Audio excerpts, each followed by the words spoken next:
السلام عليكم ورحمة الله وبركاته. waxaan rabaa maanta inaan ka hadlo mowduuc muhiim ah kaasi oo ah gaas calooleed, boog calooleed ama Baltic ulcer disease waxa afka qalaad lagu yiraahdo. Gaas calooleed waa in dilaac uu ku yimaado ama dhaawac yar oo ku yimaado dahaarka caloosha ama mindhiciraha qaybta hore. Dhaawacaasi wuxuu ku imaanayaa derbiga dahaara caloosha oo loo yaqaan epithelial ama mucosa qaybta la yiraahdo ama gastric mucosa ha noqoto ama qaybta ugu horeyda mindhiciraha ha noqoto oo dhaawac ku yimaado. Dhaawacaasi wuxuu noqon karaa mid fudud ama mid derbiga ka talaaba kadibna sababa in dheecaanka caloosha ku jira aashtada ay derbiga caloosha ka banaanka uga baxdo kadibna ay saameyn weyn oo xooggan halkaas ka dhalato. Baltic ulcer-ka ama gaas calooleedka dadka calaamad ahaan waxay u dareemaan bug xanuun badan dareemayaan laab dilaacu ama wax la yiraahdo gastric reflux-ka ama gastroesophageal reflux-ku ka duwan yahay asiga bug calooleedku ka duwan yahay. bug calooleedka qofku wuxuu dareemayaa labo wuxuu dareemi karaa bug xanuun wuxuu dareemi karaa korhor waxaas inuu dareemi karaa laakiin doctor uu ka duwan yahay inaad laab dilaac dareento ama laab jeex waxa la yiraahdo iyo inaad gaas calooleed qabto laba kala tahay. gaas calooleedka sidoo kale qofku markuu raashinka qaato hadii 15 daqiiqo 30 daqiiqo kadib cunada markuu cunay oo xanuun dareemo waxay ka dhigan tahay qofkaas wuxuu qabaa nooca ku dhaca caloosha oo bog calooleedka caloosha qabaa hadii 2 saac ama 3 saacadood kadib raashinka markuu cuno kadibna oo xanuun dareemo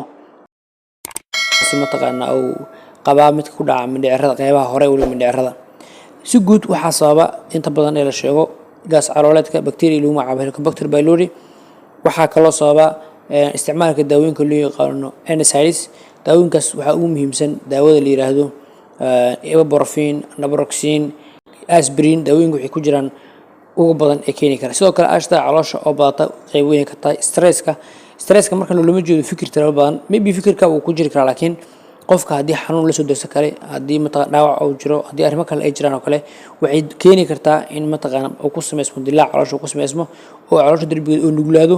sidaasna ay dilaac ku yimaado sidoo kale fayrasyada qaar ayaa la sheegaa inay sababi karaan bacteria hadii aan ka sii hadalno si qoto dheer bacteriadana badana inta ugu badan Soomaaliya marka la joogo ay ku tahay endemic oo ama prevalencegeedu aad u badan yahay bulshadeena Soomaaliyeed bacteria aad u badan maadaama la sheego bacteriadani inay adduunka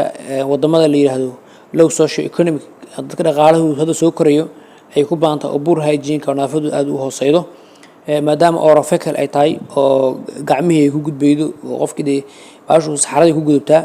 sida kalena waa la sheegaa in sariifaha qaarkood ay ku gudubto laakiin saxarada ugu muhiimsan marka gacmihii ma taqaana si fiican loo dhaqin ama laga yaabo in raashinkii banaanka uu iska yaalo ama tuqsigii duulay ama waxyaabo kale ay saameyn u geystaan raashinkii amaba ma taqaana environment ay ku baantay bacteria kadibna raashinkii ama taas ku saameeyo ama qof qaba gacmihiisa ama poor hygiene inuu ma taqaana saameyn u geysto waxa la sheegaa bacteriadani 90% mindhicirada ku sababta ulcer 70% intuu dhexdeeda ku sababi kartaa caloosha bacteriadan marka maxay isticmaashaa waa bacteria soo saarta dheecaan liidaayo saarta urease dheecaankaas oo ka caawinaya in ma taqaana aashtada caloosha kala iska difaacdo oo ay dulqaad u yeelato in meesha ku noolaato calooshu waa aashtii aad u baahan tahay waxay isticmaashaa wax la yiraahdo kaag iyo faag labadan waxay ka caawiyaan derbiga caloosha ay gasho ay ka caawiyaan oo caabuq ay ku sameeydo sidoo kale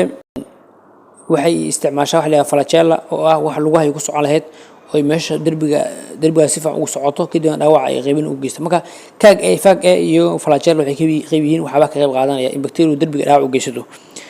NSAIDska ama daawooyinkan ibuprofen, naproxen daawooyinka la halmaal aspirin waxay ka mid yihiin kuwa soo dejiya in ma taqaana bog calooleed uu yimaado calaamadaha qofka gaas calooleedka qabo dareemi karo bug xanuun kamid labo ama mataga kamid aare badan ama calooshu ma taqaana aare badan ka dareemi ku dhex wareegayaan dibriyo ama in calooshu buuxsanto miisaankiisu hoos u dhac sababtoo ah ma taqaana ulcer jira dilaac jira qof raashin cuni karo la baahayda raashin ma qaadan karo sidoo kale dhiig saxarada soo raaca maleen ayaa loo yaqaanaa markii ma taqaana dhaawac fiican oo jiro calaamado waxa jira hadii qofka lagu arko liidaa calaamadaha digniinta sababtoo baashan Baltic ulcer-ka hadii qofka muddo dheer ku sii taalo waxa laga yaabaa in uu bedesho kansar ka wada in uu bedesho laga yaabaa baartaan loo sameeyaa jira sheebar la sameey karaa oo bacteriadan wax ugu badan waaye hadii daawo qofka uu qaato long time oo waqti dheer wada laga joojiyaa laakiin hadii waxaani ma taqaana bacteriadii shakiga oo jiro ama history ama endemic meesha ay ku tahay Soomaaliya oo kale ay tahay waa in qofka laga baaraa saxaradan waa laga baaraa dhiiggan waa laga fiirshaa sidoo kale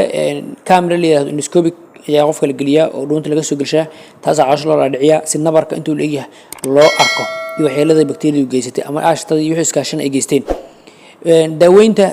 koow waxaa joojinaysaa NSAIDska ama daawooyinka dad isticmaasho qofka isku joojinaa haddii stress jiro waa nabar dhaawacyada waxa la xalliyo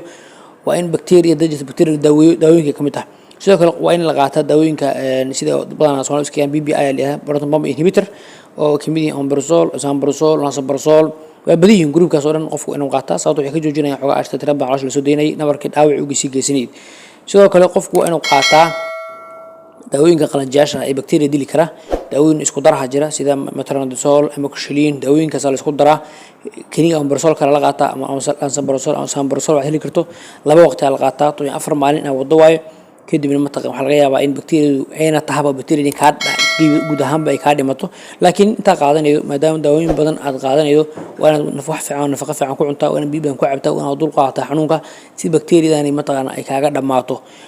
dadka qaar waxaa jira soo weydiiya doctor bakteeriyada ma dili karaan daawooyinka caadiga ah BBI ama omeprazole daa qaato muddo badan ama lansoprazole daa qaato bakteeriyada ma dilmi caloosha marka dilmido bakteeriyadani waxa dili kara kaliya antibiotic qalajada dili kara kaliya qalajur imelo qalaja kama dhignay bakteeriyadu la dagaalama marka amoxicillin metronidazole